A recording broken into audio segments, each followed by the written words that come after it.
Moi, je vais prendre une grosse molle au chocolat, trempée dans le chocolat.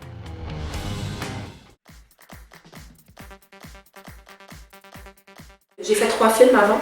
Jeune Juliette, c'est mon 4e film. J'ai beaucoup abordé le désespoir et le sentiment de solitude, en fait, puis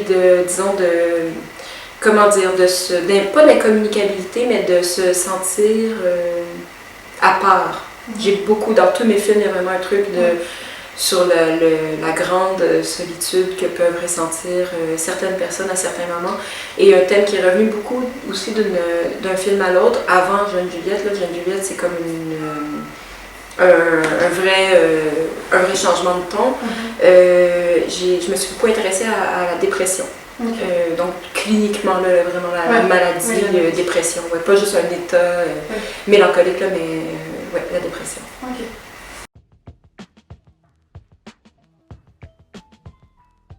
Premièrement, je l'ai vécu. Quand j'étais adolescente, je pesais une vingtaine de kilos de plus que maintenant, ce qui me changeait beaucoup. J'avais un corps différent. C'est quelque chose avec quoi j'ai fait la paix. Je commence à faire la paix au fil des années avec mon apparence physique, mais ça m'obsède assez pour en faire un film. Là. Surtout ce qui se passe à l'adolescence. Vraiment, moi, j'ai été beaucoup harcelée avec mon poids. Et j'avais envie d'en faire un film, entre autres parce que c'est loin de m'avoir traumatisée, je pense, dans le sens où j'ai vécu des moments souffrants, adolescente, mais maintenant j'y repense avec beaucoup de nostalgie et même les gens qui m'ont harcelée, même eux, je repense à eux avec tendresse. Je me dis, tu sais, quand tu harcèles une jeune fille de 14 ans, c'est parce que toi-même, il y a vraiment un problème d'estime. Donc j'ai eu envie de faire un film là-dessus parce que je pense qu'il y a beaucoup de films qui parlent de l'adolescence qui se terminent mal ou qui nous montrent vraiment des adolescents en dépression ou même qui pensent au suicide ou même qui ne voient plus désespérés, qui ne voient plus d'avenir. Puis je me suis dit, non, mais moi j'ai tellement pas vécu comme ça, puis je me suis tellement formée finalement pendant ces années-là que j'ai envie de témoigner. C'est ça, oui, j'ai envie de témoigner de ça. C'est comme toutes ces douleurs-là, elles ont fait de moi ce que je suis aujourd'hui, puis tu sais, la plupart du temps, je suis fière de ce que je suis. Je voulais 2 choses. Premièrement, je voulais donner espoir, juste dire aux jeunes, et puis même pas juste aux jeunes, aux adultes aussi, oui, parce que je pense que ça peut plaire aux adultes aussi, mais ça peut parler aux adultes aussi, mais je voulais dire, personne est à son meilleur à 14 ans. Puis si tu es à ton meilleur à 14 ans, tu seras plus à ton meilleur à 30 ans, puis ça, c'est triste, en fait. Donc, c'est mieux, à la limite, c'est mieux de ne pas être très populaire, puis de pas être au top à l'adolescence pour éclore un peu plus tard, je pense.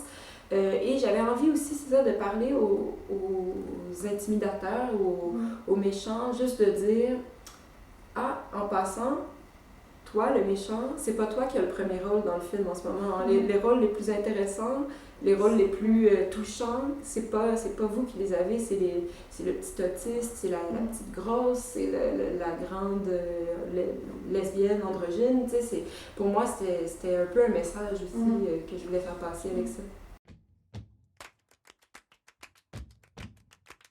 Mais oui, je pense que c'est un film sur non seulement l'acceptation de la différence, mais presque la force de la différence. Puis c'est pour ça que pour moi, le dernier plan du film, c'est ces 3-là, ces 3 rejetés hors normes qui avancent vers la caméra un peu dans un plan à un film de super-héros. Là, ils s'en vont, puis c'est eux qui vont sauver le monde. Je pense que j'en avais besoin mentalement.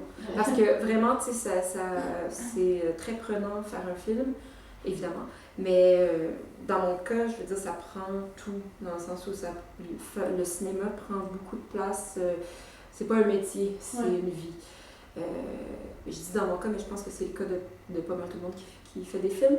Mais c'est ça occupe tout. Donc, évidemment, dans les 10 dernières années, j'ai fait 3 films extrêmement sombres. Donc, c'était en train de me tirer un peu vers le bas. Puis, j'ai réagi à ça quand même. J'ai fait, mais non, mais y a pas, la vie est belle quand même. Là. Puis, en fait, je pense que je me suis dit aussi, les nouvelles sont terribles. En ce moment, je veux dire, on ouvre la radio, on lit les journaux, peu importe, puis le monde est dur, le monde dans lequel on vit est dur, puis pas que j'ai envie de faire un cinéma qui soit une évasion complète et totale, puis de nier ce qui se passe, mais je pense qu'on a besoin de douceur, puis de bienveillance, puis pourquoi pas faire des films comme ça. En fait, puis j'aime beaucoup aller me confronter au cinéma à la douleur du monde ou aux problématiques politiques, socio-économiques, mais je me dis, je pense qu'on a besoin de repos, de tendresse, et j'avais envie d'offrir un film comme ça. Je pense que c'est pas un film qui est complètement con, là. Je pense que c'est un film qui fait du bien, mais qui fait réfléchir un peu, j'espère. Merci. Merci beaucoup. Vous voyez bien, j'ai pas rapport ici. Personne lit des livres, personne connaît Dostoïevski. Personne connaît Céline. On la connaît, Céline, mon cœur. Pas la chanteuse, l'écrivain.